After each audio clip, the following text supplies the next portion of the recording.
Bonjour, je me présente, Dr Valérie Trudel, médecin vétérinaire. Je suis présidente de l'Association des médecins vétérinaires en pratique des petits animaux.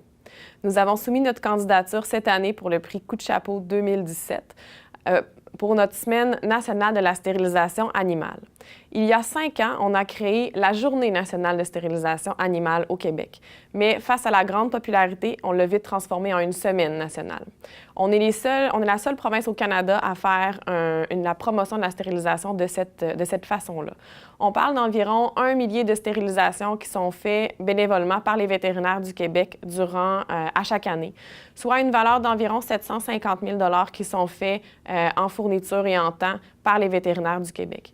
Notre objectif avec cette semaine-là, c'est évidemment, faire la promotion de la stérilisation, mais aussi de responsabiliser le propriétaire face à l'importance de faire stériliser son animal. Donc, on a un impact sur la population animale et la surpopulation animale. Merci de nous considérer pour cette candidature. Mon nom est Isabelle Villemur de l'Association des aquaculteurs du Québec. Aujourd'hui, j'aimerais vous parler d'une initiative du MAPAC qui est le Programme québécois d'attestation sanitaire des exploitations productrices de salmonidés. C'est un programme qui a été élaboré par le MAPAC en étroite collaboration avec l'Association des aquaculteurs du Québec. C'est un programme qui vise à identifier 3 pathogènes que l'on retrouve régulièrement dans les fermes piscicoles. C'est fait de façon volontaire par les producteurs piscicoles et ceci dans le but de limiter la propagation de ces pathogènes ainsi que d'instaurer des meilleures pratiques en termes de biosécurité et de santé du poisson dans les fermes et finalement et ultimement de diminuer l'utilisation de produits thérapeutiques et d'antibiotiques. Pour sa première année, le programme a eu un vif accueil de la part de l'industrie et c'est pourquoi il est reconduit pour une seconde année. Et nous en sommes très fiers que notre industrie se mobilise et désire en faire plus et mieux. Merci. Bonjour, Michel Duval, agronome, président de l'Ordre des agronomes du Québec. Je suis ce matin de vous présenter les lignes directrices de l'Ordre des agronomes sur la santé et sécurité pour le bien-être des animaux. L'Ordre des agronomes a décidé de préparer ces lignes directrices-là pour aider nos agronomes, nos professionnels, à avoir une meilleure attitude, une meilleure approche, un meilleur professionnalisme face aux problèmes de santé et de sécurité et de bien-être animal au Québec.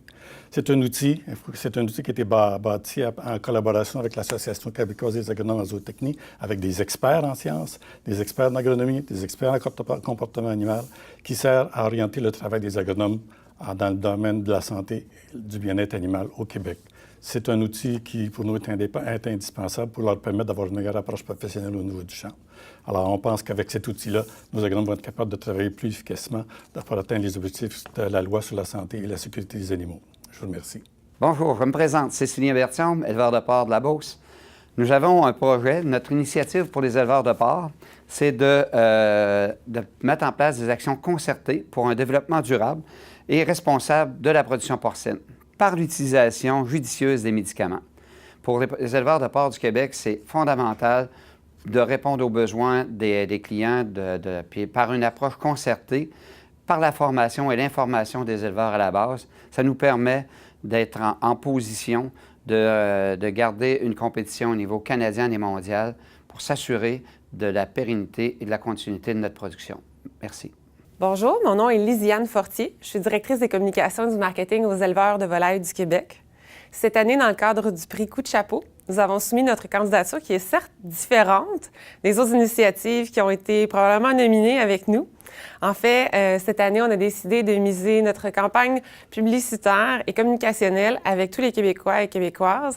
Le poulet du Québec, on l'élève avec soin. On a pris un pari qui était quand même osé et risqué en publicité, c'est-à-dire de mettre le bien-être animal au cœur, en fait, de toute notre stratégie, de tous nos messages, tant à la télévision, sur le web, en épicerie et également dans les réseaux sociaux. Le bien-être animal et la santé animale, c'est vraiment au cœur du travail des aviculteurs, des éleveurs de poulets et on a décidé, en fait, d'en faire le cœur de notre message également pour informer, éduquer les consommateurs, les détaillants, les restaurateurs que le poulet du Québec, on l'élève avec soin et ils peuvent nous faire confiance et nous en sommes fiers. Bonjour, mon nom est Steve Adam de Valacta, qui est expert en confort, comportement et bien-être animal. Je suis ici pour représenter Mme Deborah Senchi, aussi en recherche et développement chez Valacta. On présente le Coup de chapeau 2017 de Valacta, qui est 2 ateliers intitulés « À vos marques, pré-parté ». Le premier atelier consistait au niveau de la régie et de l'alimentation des jeunes veaux. Et le deuxième atelier consistait au logement du jeune veau.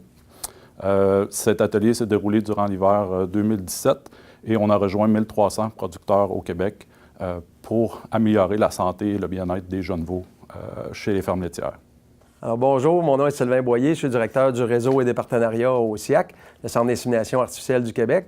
Le CIAC, c'est une entreprise qui compte au-delà de 200 employés qui se déplacent sur les fermes à tous les jours pour rencontrer au-delà de 5000 producteurs par année.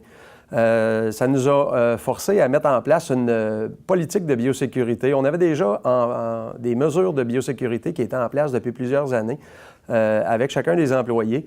Mais en début 2016, avec les préoccupations sur la Salmonella du blin, ça nous a forcé à revoir nos mesures et à resserrer même nos mesures de biosécurité, puis à en faire une politique pour minimiser les risques de transmission de maladies entre les fermes.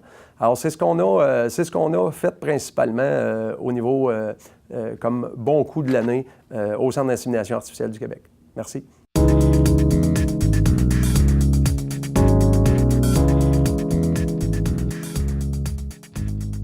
Bonjour, mon nom est Gaston Rioux. Je suis coordonnateur à la santé ovine au Centre d'expertise en production ovine du Québec. Nous avons présenté une candidature au prix Coup de chapeau de la stratégie québécoise santé et bien-être animal 2017. Le titre de notre projet, c'est « La santé et le bien-être ovin au cœur de l'engagement du CEPOC ». Pour réaliser ce projet, nous avons fait plusieurs actions, dont la création d'un arbre décisionnel pour favoriser un meilleur diagnostic, une meilleure utilisation des médicaments, un projet homologation où nous décrivons les médicaments qui sont présentement utilisés en industrie ovine au Québec. Nous avons préparé des plans d'aménagement type biosécuritaire pour favoriser la santé et le bien-être des moutons à l'intérieur de nos installations.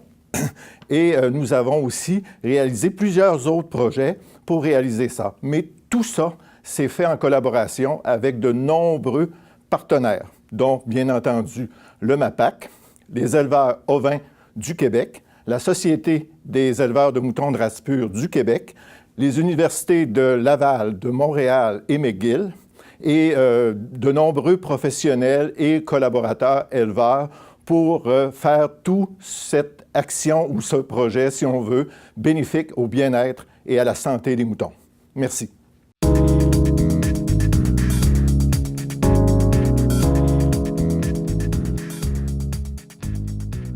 On est une petite organisation. Moi, particulièrement, ma victoire, c'était d'être en mesure de présenter ce projet-là, Coup de chapeau, parce qu'on est fiers du travail accompli qu'on a fait au cours des derniers mois, les dernières années, puis en particulier avec l'ensemble des partenaires au niveau de l'industrie.